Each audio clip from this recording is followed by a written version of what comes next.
அனைவருக்கும் அன்பான வணக்கங்கள். இன்றைய நாள் 20 மே மாதம் 2016 வருடம் வெள்ளிக்கிழமை. இன்று நாடளாவிய ரீதியில் வெளியாகியிருக்கும் பத்திரிகைகளில் இடம் பிடித்திருக்கும் செய்திகள் மீது கவனம் செலுத்த நாளேடுகளில் நமது பார்வையூடாக இணைந்திருக்கின்றோம். அந்த வகையில் வழமை போலவே முதலில் வீரகேசரி பத்திரிகை மீது கவனம் செலுத்தலாம்.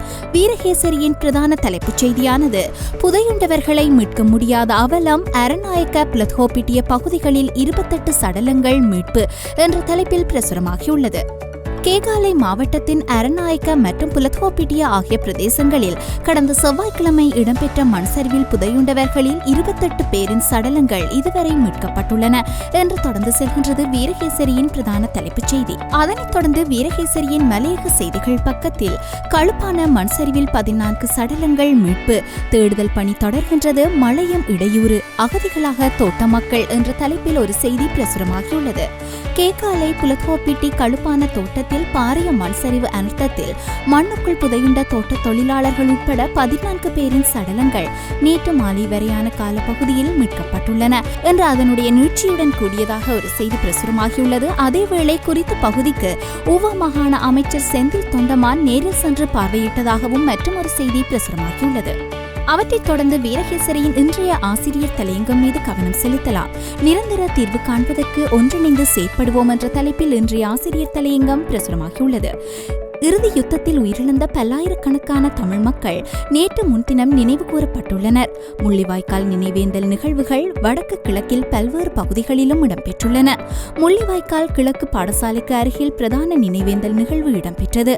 இந்த நிகழ்வில் கலந்து கொண்டு உரையாற்றிய அரசியல் தலைவர்கள் பாதிக்கப்பட்ட பொதுமக்களுக்கு நீதி வழங்கப்பட வேண்டியதன் அவசியம் குறித்து வலியுறுத்தியுள்ளனர் என்று தொடர்ந்து செல்கின்றது வீரகேசரியின் ஆசிரியர் தலையங்கம்.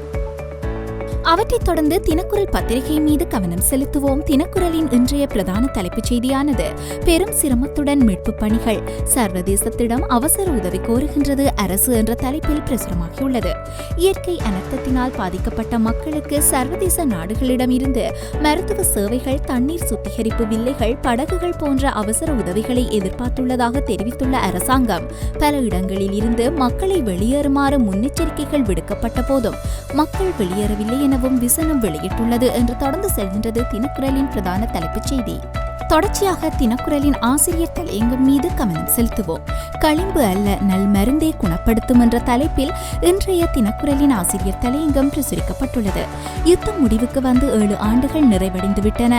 ஆயினும் போர்க்கால உயிரிழப்புகள் மற்றும் அதற்கான காரணங்களை கண்டறிவதை நிரூபிப்பதற்கான சாத்தியப்பாடுகள் இன்னமும் கைகூடி வராத நிலைமையே காணப்படுகின்ற போதிலும் போரில் பாரிய உயிர் உடைமை அழிவுகளை எதிர்கொண்ட வடகிழக்கு தமிழ் மக்கள் தமது துயரை உற்றார் உறவினர்களுடன் ஒன்று கூடி பகிர்ந்து கொள்வதற்கு முதற் தடவையாக அரசாங்கம் இடமளித்திருப்பது பாதிக்கப்பட்ட மக்களுக்கு சிறிதளவு ஆறுதல் அளிக்கும் விடயமாக தென்படுகின்றது என்று தொடர்ந்து செல்கின்றது தினக்குரலின் ஆசிரியர் தலையங்கம்.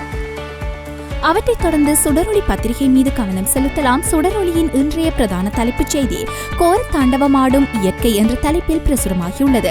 அதேவேளை தலைப்பின் கீழ் கட்டமிடப்பட்டதாக களனி கங்கையின் நீர்மட்டம் உயர்ந்ததால் நீரில் மூழ்கின மல்வானை கல்கமுவ என்ற ஒரு செய்தியும் பிரசுரிக்கப்பட்டுள்ளது.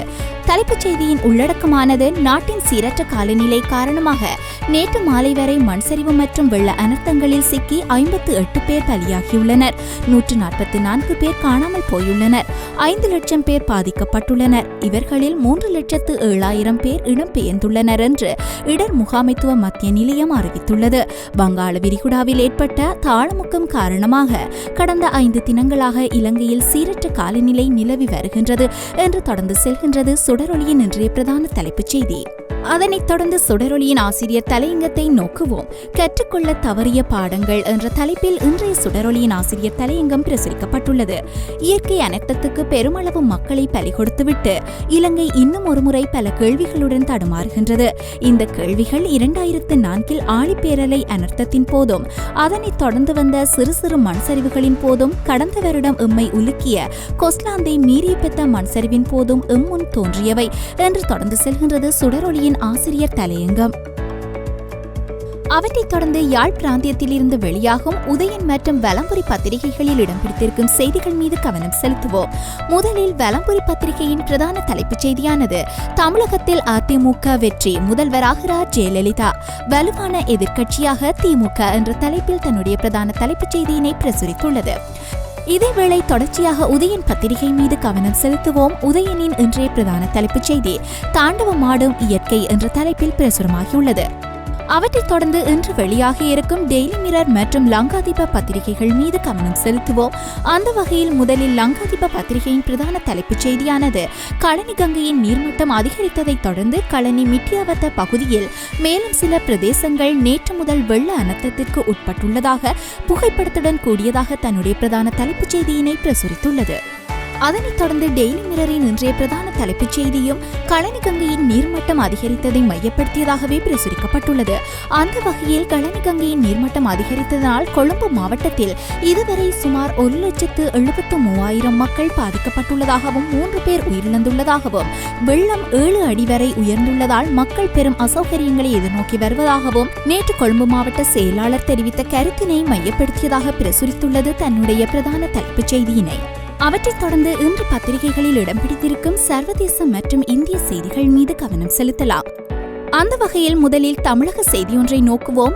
எனதருமை தமிழக மக்களையே இந்த வெற்றி சாரும், அனைத்து வாக்குறுதிகளையும் நிறைவேற்றுவேன் என்ற தலைப்பில் ஒரு செய்தி பிரசுரமாகியுள்ளது. நடைபெற்ற தேர்தலில் அதிமுகவுக்கு மகத்தான வெற்றியை அளித்து என்னை மீண்டும் முதல்வராக தேர்ந்தெடுத்த மக்களுக்கு நன்றியை தெரிவித்துக் கொள்கின்றேன் என்று அதிமுக செயலாளரும் தமிழக முதல்வருமான ஜெயலலிதா தெரிவித்துள்ளார்.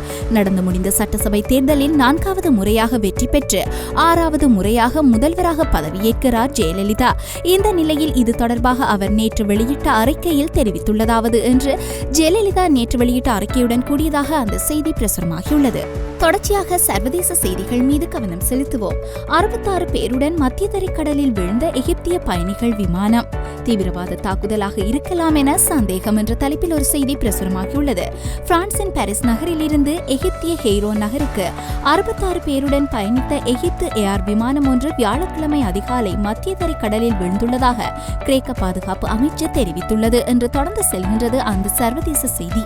அவற்றைத் தொடர்ந்து இன்று பத்திரிகைகளில் வெளியாகியிருக்கும் கேலி சித்திரங்கள் மீது கவனம் செலுத்துவோம். அந்த வகையில் முதலில் வீரகேசரி பத்திரிகையின் கேலி சித்திரமானது அரசு செலவில் மஹிந்த உகண்டா பயணம் செய்தி என்று எழுதப்பட்டதாக பிரசுரிக்கப்பட்டுள்ளது. அரசாங்கம் என்ற பெயரிடப்பட்ட ஒரு அறை இருக்கின்றது. அந்த அறையின் வாசலில் நாடாளுமன்ற உறுப்பினர் விமல் வீரவன்ச தல பதவி இல்லாம கஷ்டப்படுறாப்புல, அரசு செலவுல 4 வேட்டி என்றவாறு அவர் கேட்டு நிற்கின்றார். அதேவேளை விமல் வீரவன்சவின் பின்புறமாக முன்னாள் ஜனாதிபதி மஹிந்த ராஜபக்ஷ அவர்கள் வேட்டி இல்லாமல் நின்று கொண்டிருக்கின்றார். அண்மையில் முன்னாள் ஜனாதிபதி மஹிந்த ராஜபக்ஷ உகண்டா பயணமாவதற்கு விமல் வீரவன்சவை அரசு செலவில் பயணிப்பதற்கான சிபாரிசினை மேற்கொண்டிருந்ததாக வெளியான செய்தியை அடுத்து இவ்வாறாக ஒரு கேலி சித்திரத்தினை வீரகேசரி வரைந்துள்ளது.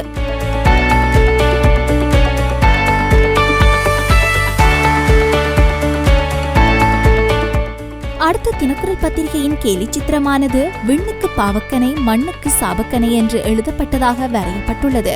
பாவங்கள் பாவங்கள் என்று மேல் நோக்கி வீசப்படுகின்ற அம்புகள் ஒரு புறம், சாபங்கள் சாபங்கள் என்று கீழ்நோக்கி மக்கள் மீது பாய்கின்ற அம்புகள் மற்றொரு புறமாக வரையப்பட்டுள்ளது. பாவங்களாக இங்கிருந்து மக்கள் அனுப்பியவையே சாபங்களாக இயற்கை அனர்த்தங்களாக மக்கள் மீது மீண்டும் வீழ்கின்றதாக சித்தரித்து இன்று தினக்குரல் தன்னுடைய கேலி சித்திரத்தினை வரைந்துள்ளது. அதனைத் தொடர்ந்து சுடரொளி பத்திரிகையின் கேலி சித்திரமானது தமிழக தேர்தலை மையப்படுத்தியதாக வரையப்பட்டுள்ளது. பொறக்க போற தொப்புள் கொடியுறவு ஆனா பெண்ணா என்று இலங்கை என்கின்ற வரைபடத்தின் மேல் அமர்ந்திருக்கின்ற ஒரு பெண் கேட்கின்றாள் தன் கணவனை. அதேவேளை கையில் தமிழக தேர்தல் என்று எழுதப்பட்ட பத்திரிகையை படித்துக் கொண்டிருக்கின்ற அந்த கணவன், ஆனா இருந்தா என்ன, பொன்னா இருந்தால் என்ன, நாம இன்றைக்கும் அனாதை மட்டத்தில் தாண்டி என்று சொல்வதாக வரையப்பட்டிருக்கின்றது இன்றைய சுடரொளியின் கேலி சித்திரம். தமிழகத்தில் மாறுகின்ற ஆட்சியால் ஈழத்தமிழர்களின் பிரச்சனைகள் ஒருபோதும் முடிவுக்கு வரப்போவதில்லை என்பதாக சித்தரித்து சுடரொளி தன்னுடைய கேலி சித்திரத்தினை வரைந்துள்ளது. எனவே நேயர்களே, இவைதான் இன்று நாடெங்கிலும் இருந்து வெளியாகிய பத்திரிகைகளில் இடம் பிடித்த சில செய்திகளாகும். எனவே மற்றுமொரு நாளேடுகளில் நமது பார்வையூடாக சந்திக்கும் வரை நன்றி, வணக்கங்கள்.